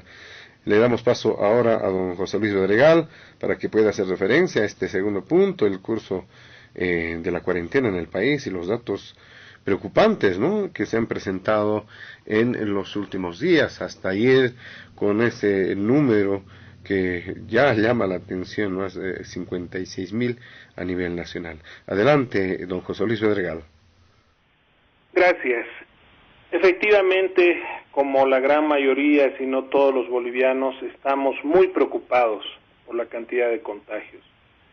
Y por eso nos preocupa la situación en el mes de agosto, en el mes de septiembre. Las amas de casa, las mujeres, los hombres que nos están escuchando estarán también preocupados y por eso a veces no entendemos cómo algunos candidatos plantean como medida que sean los jóvenes los que vayan de jurados el día de las elecciones. Es decir, que sean los jóvenes los que corran el riesgo de contagiarse para saciar las aspiraciones de ciertos políticos que parecieran desesperados por intentar devolver al poder. Y eso no está bien. Debemos recobrar la cordura. Necesitamos actuar con más serenidad, con más responsabilidad. Todos, José Luis, queremos que se vuelva al cauce de la normalidad institucional de nuestra democracia. Todos necesitamos y sabemos de la urgencia de contar con un gobierno que salga de las urnas por los próximos 5 años. Pero para ello de ninguna manera podemos ni debemos poner en riesgo la vida de nadie. En República Dominicana tienen 1.400 casos por día ahora. Nosotros vamos a superar los 2.000 casos por día. En República Dominicana, el día de las elecciones tenían 35,000 casos. Después de las elecciones hoy, están por 51,000 casos. Son los riesgos que parece cuesta que entiendan algunos respecto al incremento que podría significar llamar a un proceso electoral en las actuales condiciones, que van a tener consecuencias lamentables, que ya todos conocemos, José Luis. Pues hoy creo que todos los bolivianos tenemos un amigo o un familiar contagiado por el coronavirus. Pero además, si esto no fuera poco, corremos el riesgo de elegir un gobierno débil, sin la suficiente legitimidad electoral, causada por el ausentismo que ha de ocurrir. Y siguiendo con el ejemplo de República Dominicana, de 7 millones de electores, 7,5 millones, votaron apenas 4 millones. ¿Y eso queremos para el país? ¿Un gobierno débil? Sabiendo que tiene que afrontar esta pandemia que va a continuar, la crisis económica que se va a agudizar, y la crisis política a la que nos ha llevado y quiere mantener el movimiento al socialismo sin ningún tipo de consideración con el pueblo, no necesitamos un gobierno débil que se desmorone a los 3 o 4 meses nuevamente. Bolivia no quiere inestabilidad.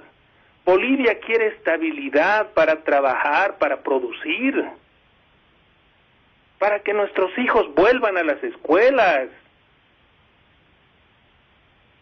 Pero bueno, parece que los intereses particulares de algunos a veces pesan más que los intereses colectivos de la patria. Ahora, con el curso de la cuarentena y los datos crecientes, lo que tenemos que hacer los bolivianos es solidarizarnos con todos los afectados por la pandemia, con quienes están contagiados y están luchando contra el coronavirus, con las madres, con los padres, con los hijos, con los trabajadores, con los médicos, los trabajadores de la salud, el personal de seguridad, y también con nuestras autoridades que han estado en primera línea, alcaldes, algunos gobernadores, ministros, y por supuesto con la presidenta de los bolivianos, a quien le enviamos nuestra solidaridad y reconocimiento por su esfuerzo y valentía. Y también censurar a quienes están haciendo lo contrario, a quienes están boicoteando todas las acciones que tienden a defender la salud de los bolivianos, a esos malos legisladores que están haciendo mal uso de su poder, a esos malos gestores públicos, como ayer en la población de Cipecipe en Cochabamba, el día jueves, a mediodía, hubo una entrada folclórica. ¿Se pueden imaginar, hermanos bolivianos, una entrada folclórica? En la festividad, como reflejan los medios, la mayoría de los danzarines, por supuesto, en condiciones de contagio, sin barbijos, abrazados, bebiendo cervezas, y su alcaldesa, la señora María Heredia, dijo que no sabía nada. ¿Saben de qué partido es esa alcaldesa? Irresponsable. Del MAS. Lo que ocurre con la Caja Nacional de Salud es realmente vergonzoso. Sus autoridades puestas por el régimen anterior son unos irresponsables que no tienen la capacidad de generar las condiciones para atender a quienes les pagamos mensualmente por ese servicio, a los trabajadores bolivianos. Y la Central Obrera, cómplice. No dice nada, se calla. Al contrario, esos dirigentes vendidos que avergüenzan a la COP, organizando marchas para acelerar los contagios. ¡Qué irresponsables! Esos dirigentes deberían ser expulsados de la Central Obrera porque no honran la memoria de nuestra gloriosa COP, a la que ellos mancillan. Pero bueno, se están haciendo los esfuerzos y hay que seguir haciéndolos. Y en ese marco, creo que también hay algunas buenas noticias que hay que saludar, como por ejemplo el anuncio ayer de la creación del Fondo COVID, porque gracias a ese fondo, los municipios, de acuerdo a criterios demográficos, cuentan ya en sus tesoros, más de 247 millones de bolivianos desembolsados para la compra de insumos para la lucha contra el COVID. Y a esto se tiene que sumar los 1.400 millones de bolivianos del IDH, 15% para las gobernaciones, 10% para las universidades y el resto para las 339 alcaldías. Recuerde el pueblo boliviano que esos recursos fueron confiscados por el MAS en la gestión anterior y ahora, por fin, se han devuelto a los gobiernos locales. Por lo tanto, corresponde ahora que las organizaciones del control social, que los vecinos, exijamos a las autoridades locales hacer buen uso de esos recursos para habilitar camas, para conseguir medicamentos, para atender a nuestros trabajadores del área de la salud, para atender a los enfermos, para orientar e informar adecuadamente a toda la población. Esa es la tarea de hoy, no las preocupaciones políticas, no las preocupaciones electorales. Las tareas de hoy de todos, de ciudadanos, de autoridades, deben estar orientadas a preservar la salud y la vida de los bolivianos. No hay otra tarea más importante en este momento, querida audiencia. Muy bien, le agradecemos a don José Luis Bedregal al hacer referencia a este segundo punto de diálogo en Panamericana. Le damos la palabra ahora al politólogo Franklin Pareja para que pueda hacer referencia a este mismo punto, el curso de la cuarentena en el país y los datos que se han presentado en las últimas horas. Adelante, don Franklin Pareja. Gracias, José Luis. Bueno, los datos son muy preocupantes y la premura de llevar adelante las elecciones también es. Yo particularmente pienso de que es determinante y es un imperativo celebrar elecciones, porque día que pasa la situación boliviana se está precarizando mucho más. Pero la gran encrucijada es que las elecciones podrían celebrarse en el peor momento. De hecho, más o menos hay una proyección que dice que a fines del mes de agosto recién estaríamos llegando a la cúspide, es decir, a la meseta misma de los contagios. No podemos utilizar algunas experiencias internacionales a rajatabla, porque el caso de Corea del Sur, por ejemplo, que es un ejemplo emblemático que se utiliza, no corresponde a la realidad boliviana.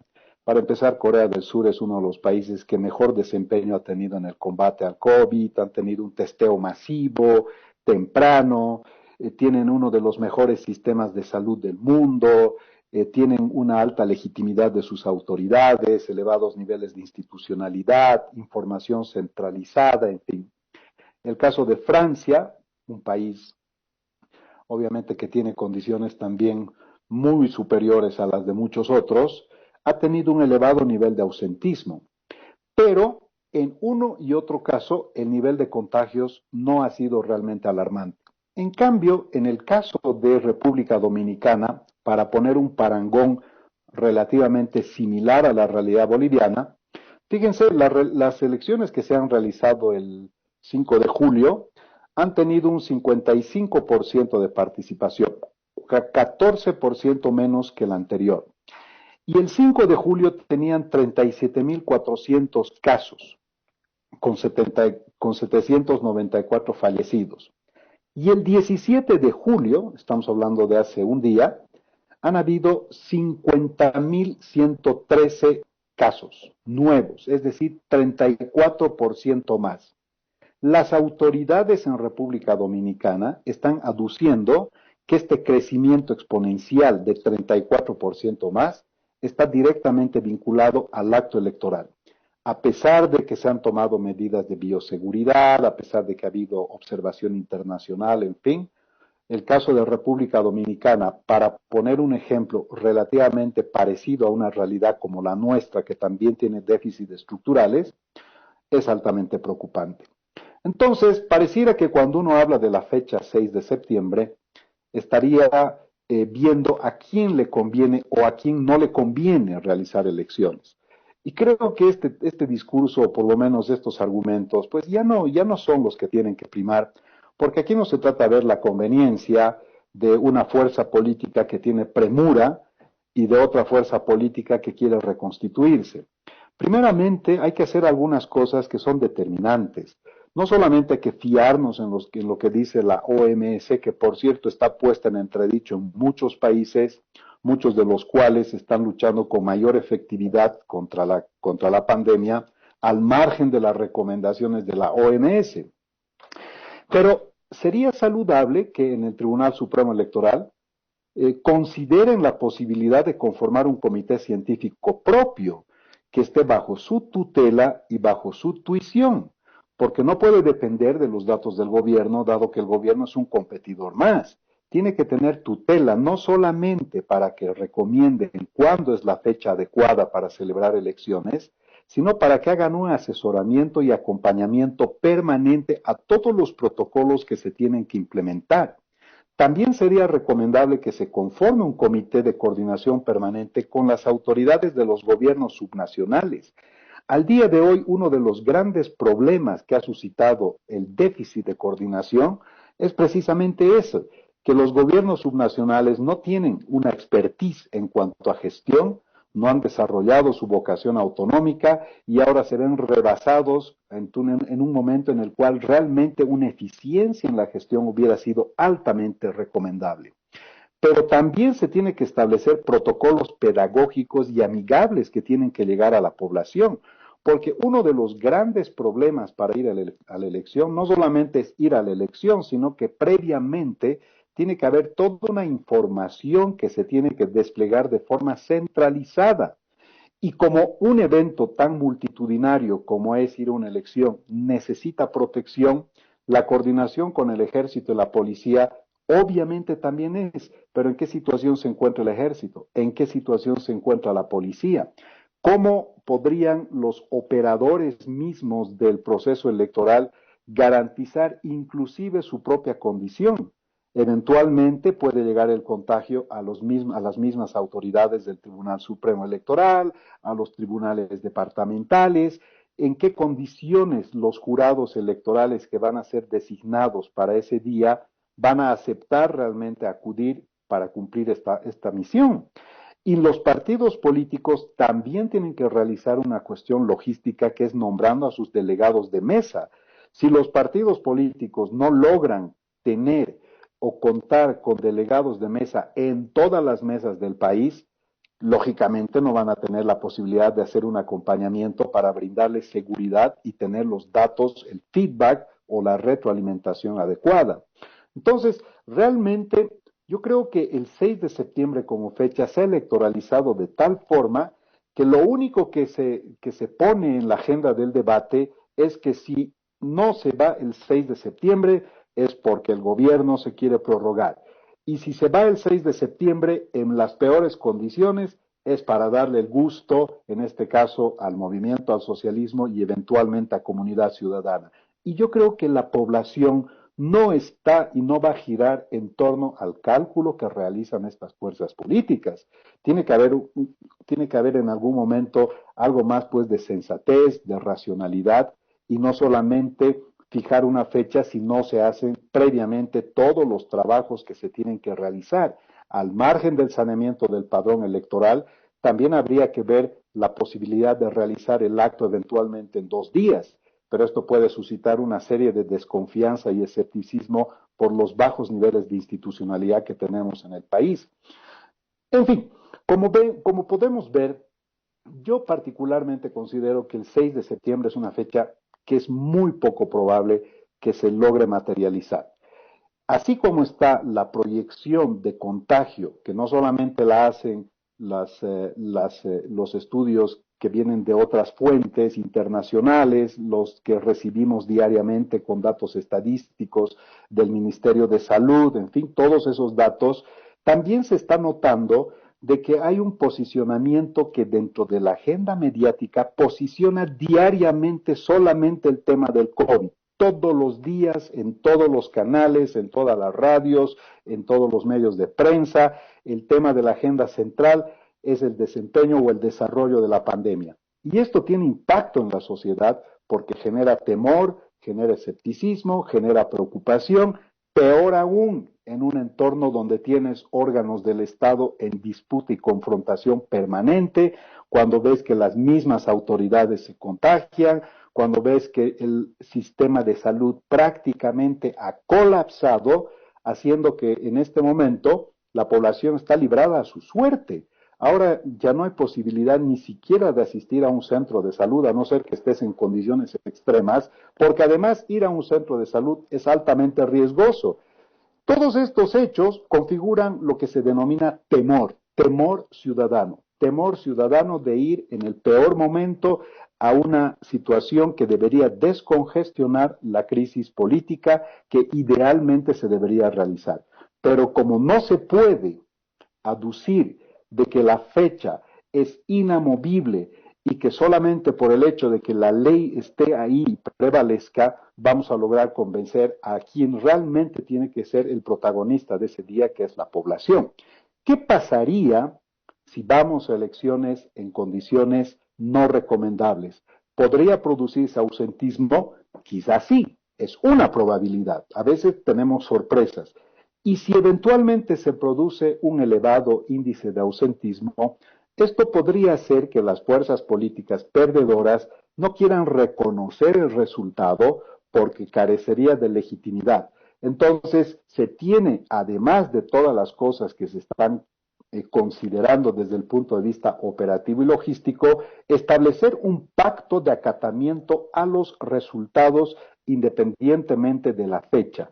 Porque si vamos a elecciones en un ambiente totalmente crispado, de polarización política, de confrontación de órganos, donde además no se ha saneado el tema del padrón electoral, yo creo que el pronóstico realmente nos podría asumir el momento postelectoral en una crisis todavía mucho más profunda. Para eso, el acuerdo que tiene que haber, no sé si desde el Tribunal Supremo Electoral, porque al final toda la carga de la tinta siempre recae en el Tribunal Supremo Electoral.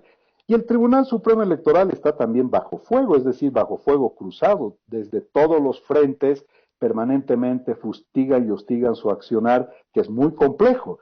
Pero lamentablemente la historia y el momento los ha puesto ahí en el peor momento y tienen que dar la talla. Tiene que haber mayor liderazgo, tiene que haber mayor autoridad y no estar supeditados a los cálculos que se realizan de las fuerzas políticas en competencia, José Luis.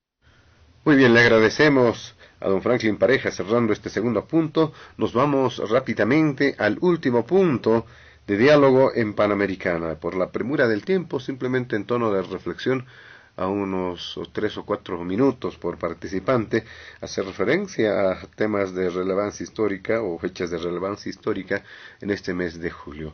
Le damos la palabra al doctor Iván Lima. Adelante. Muchas gracias. Sí, definitivamente es un mes con acontecimientos tan importantes. El principal es Radio Panamericana, su 48 aniversario. Creo que es motivo de orgullo para ustedes y para todos los que de alguna manera contribuimos con opiniones o atendiendo a sus requerimientos. Creo que es uno de los medios que tiene mayor difusión y definitivamente las felicitaciones, que continúen muchos años más y realmente un reconocimiento de todos los que los escuchamos todos los días, al equipo de Panamericana. Creo que es algo importante, están cerca ya de los 50 años y seguro que vamos a poder celebrarlo en mejores condiciones ya en los siguientes aniversarios que vienen. Recordar a Marcelo Quiroga Santa Cruz, recordar el 17 de julio como una fecha triste en la historia del país. Definitivamente su liderazgo y su conducción ha sido muy importante para todas las nuevas generaciones. 16 de julio, ¿qué se puede decir de La Paz en un aniversario tan poco común, tan poco recordado para nosotros? Pero con la fuerza que tenemos, ¿no? Los paceños siempre hemos estado a cargo de confrontar muchos temas y muchos problemas de la realidad nacional. Acá se han jugado muchos temas de gran importancia para la democracia, para el país, y hemos sabido dar la talla y la nota suficiente como para que todo esto conduzca y nos lleve a un buen puerto, a un buen camino. Es un mes de celebraciones, estamos cerca ya del 6 de agosto, se viene el 6 de septiembre, yo soy un convencido de que vamos a tener elecciones el 6 de septiembre, ojalá que sea en las condiciones mejores, con la participación de todos, lo reitero, que sea un reencuentro, como hemos tenido hoy, con altura, con argumentos, con debate, respetando la institucionalidad y dando ese mensaje a las nuevas generaciones de que algún momento entremos a esa etapa de conciliación o reconciliación nacional y entendamos que estamos en el mismo barco y vamos a tener que salir adelante todos juntos. Creo que es un buen momento para reflexionar, para estar agradecidos con la vida que tenemos y con la oportunidad que tenemos de ser parte de la historia y definitivamente vamos a salir adelante. Creo que Bolivia es un país que va a salir adelante ante toda confrontación y ante todo problema, y el rol de ustedes, Panamericana, es muy bueno, muy encomiable, y no dejo de decirlo y me despido de esa manera, un rol que apreciamos todos los oyentes. Muchas gracias, Panamericana. Le agradecemos al doctor Iván Lima por esas expresiones, cerrando su participación en Diálogo en Panamericana. Le damos la posibilidad de que haga lo mismo al vocero de la Alianza Juntos, José Luis Bedregal, para ir cerrando el programa, este último punto del programa. Gracias. Bueno, hemos celebrado el 211 aniversario de la gesta revolucionaria de julio en medio de esta pandemia, pero siempre con el optimismo y la fe de que vamos a salir adelante todos unidos, no solamente en la paz, sino en el país y en el mundo. La humanidad va a saber sobreponerse al coronavirus, a esta terrible pandemia que nos ha afectado. La paz, sin duda, ha reafirmado su vocación libertaria y ha reafirmado que es una tierra que, como dice su escudo, es cuna de libertad y tumba de tiranos. Nuestro saludo a todos los paceños, nacidos y no nacidos en esta tierra, y aquellos que por circunstancias de la vida, buscando nuevos horizontes y esperanzas, están construyendo patria en otros departamentos. El 17 de julio debe recordarnos lo que nos ha costado volver a un país con democracia. Mucho sacrificio, sangre, vidas de valiosos bolivianos que han luchado porque no existan más abusos, más desigualdades, pero nos debe llevar a la reflexión de que hoy nuevamente nuestra democracia está en riesgo. Se la ha puesto en riesgo en los últimos años y somos los ciudadanos y ciudadanas de todo el país quienes tenemos el deber con las futuras generaciones de protegerla, de resguardarla y de fortalecerla. Y en nuestra historia contemporánea, el surgimiento hace 48 años de Radio Panamericana, que, como dije al principio, nos mantiene informados a todos los bolivianos en todos los rincones de nuestra hermosa Bolivia. Su innegable papel en la defensa de la democracia, en la libertad de expresión, va a ser históricamente reconocida por todos los bolivianos. Así que un saludo a sus trabajadores, un saludo a sus familias, un saludo a toda la audiencia de Radio Panamericana, agradecerles porque además nos une trascendiendo fronteras, nos comunica de manera fraterna, nos permite reencontrar amigos y familiares, y nosotros que podemos acceder a la emisora estamos absolutamente honrados y comprometidos con sus valores y principios. Yo termino saludando especialmente a quienes nos escuchan en los yungas paceños, en Irupana, en Tarija, en Cochabamba, en el Beni, en Oruro, en todos los departamentos de nuestra patria. Muchas gracias por permitirnos llegar a sus hogares, y nuevamente a Panamericana, mil gracias y a seguir adelante. Muy bien, le agradecemos también a don José Luis Bedregal por su participación en el programa este fin de semana. Finalmente, le damos la palabra a don Franklin Pareja para cerrar el programa, todos los puntos que hemos abordado este fin de semana. Adelante, don Franklin Pareja. Gracias, José Luis. Bueno, obviamente que celebrando el aniversario de la paz nuevamente, pues es una tierra noble, generosa, que nos recibe y acoge a todos los que son y no somos paceños, pero que amamos profundamente esta tierra. La Paz tenía el liderazgo económico, pero hace unos años ya lo ha perdido. Santa Cruz equivale al 33% del Producto Interno Bruto Nacional y La Paz el 25%. Sin embargo, sigue siendo un departamento pujante, un departamento que tiene una diversidad en su producción, en sus pisos ecológicos, tiene una vocación fundamentalmente de servicios al día de hoy, con una población bastante joven, particularmente en la ciudad del Alto, pero al mismo tiempo con grandes complicaciones, con grandes situaciones que han precarizado estos últimos años la vida en el departamento.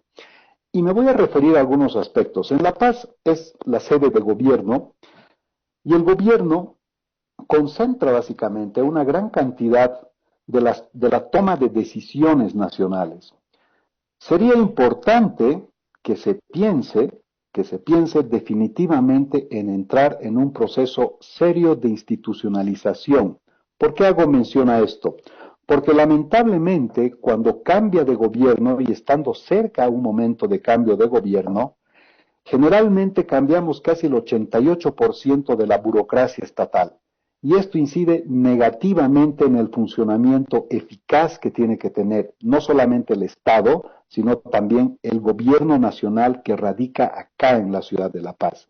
Yo creo que se debería implementar a la usanza o a la forma que utilizan otros países, por poner ejemplo Uruguay, cuando en Uruguay cambian de gobierno, simplemente se remueve un 14% de la burocracia estatal. En Chile aproximadamente el 18%.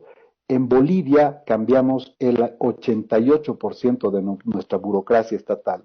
Cada gobierno quiere reinventar nuevamente el país y siempre estamos al final en momentos electorales donde la población se adhiere a proyectos electorales, no necesariamente por convicción, sino porque tiene la esperanza de poder encontrar un espacio a través del mecanismo político. Si el país entrara en una lógica de institucionalización, si tuviéramos un verdadero servicio civil que implementara la meritocracia y no la politiquería, que realmente tengamos la posibilidad de contar con los mejores bolivianos en todos los puestos y que no sean los momentos electorales, los momentos de reinvención y crispación, donde la actividad programática siempre pasa a segundo plano. Y lamentablemente, José Luis, nadie les cobra a los partidos políticos lo que presentan en sus programas el momento que se inscriben a un evento electoral o a un acto electoral. Ese debería ser el referente que la sociedad civil definitivamente cobre a las fuerzas políticas que se comprometen cuando presentan su programa político, su programa de gobierno, y que además se puedan medir los resultados propiamente. En La Paz tenemos una gobernación, tenemos municipios, tenemos el gobierno nacional y los gobiernos subnacionales que conviven a diferencia de lo que son en otros departamentos. Pero en muchas ocasiones la situación de La Paz ha visto postergada, lejos de ser potenciada. Y creo que las autoridades del nivel subnacional tienen el gran desafío de recuperar el liderazgo de una región que tiene riqueza, no solamente desde la perspectiva de lo que generan los servicios, sino que tenemos una cantidad impresionante, por ejemplo, de la minería, la agricultura, el turismo, temas de políticas públicas que no se están trabajando con efectividad. Y el último año, particularmente el 2019, ya se ha visto un descenso por la desaceleración no solamente de Bolivia, sino del mundo en general. La tasa de desempleo se ha ido incrementando y eso precariza y lógicamente eso se refleja en la pobreza que estamos viviendo, que nos circunda. Ahora que estamos en un momento de cuarentena es cuando más han aflorado los problemas de la pobreza. Por eso la cuarentena desde el punto de vista práctico es insostenible, porque tenemos una población todavía con elevados índices de pobreza, a la cual no le puedes decir quédate en casa si no tiene sustento, si no tiene ahorros y con una capacidad al límite desde la estatalidad o desde el gobierno para dar asistencia social. Esta es una tierra generosa, es una tierra de gente luchadora y creo que además de eso se tiene que plantear seriamente recuperar un liderazgo que siempre lo ha tenido, no solamente por ser la sede de gobierno, sino por la diversidad económica con la que cuenta. Yo me voy a despedir simplemente haciendo referencia a dos aspectos. Primero, en un momento electoral como nos encontramos ahora, donde la situación está tensa y está polarizada, es imperativo que haya una tregua entre la disputa que se está produciendo entre los órganos del Estado. No están contribuyendo absolutamente en nada a darle paz social al país y sobre todo a implementar políticas para mitigar con eficacia el proceso mismo del combate contra la pandemia. Y segundo, La Paz es una de las regiones que más ha perdido en los últimos años por efecto quizás precisamente de la desatención que ha tenido desde el gobierno. Es paradójico, pero en la ciudad de La Paz y en el departamento de La Paz, el señor Evo Morales ha tenido victorias contundentes, pero a pesar de eso no ha sido retribuido con la generosidad que debería haber retornado a este departamento. Entonces, más allá de eso, los gobiernos subnacionales tienen un gran desafío de aquí en adelante y no nos olvidemos que en breve estaremos también en elecciones subnacionales que son las que reconfiguran el poder territorial. Así que pegadito a la elección nacional tenemos elecciones subnacionales en puertas y los verdaderos artífices del desarrollo de una región tienen que ser los gobiernos subnacionales. Y en este caso, lamentablemente, estos años no hemos tenido el liderazgo que La Paz debería tener. Me despido una vez más felicitándolos por su aniversario Radio Panamericana. Mando y extiendo mi saludo cordial a José Luis Bedregal y a Iván Lima y por supuesto a ustedes por permitirnos una voz en este espacio, pues el mayor agradecimiento. Muchas gracias, José Luis. Le agradecemos a don Franklin Pareja como politólogo haciendo referencia ya culminando su participación en el programa. De esta manera, amigos de todo el país, llegamos a la finalización de Diálogo en Panamericana. A nombre de la dirección, de la planta ejecutiva y de quien les habla José Luis Flores, el compromiso de que el programa retorna el siguiente fin de semana. Permiso.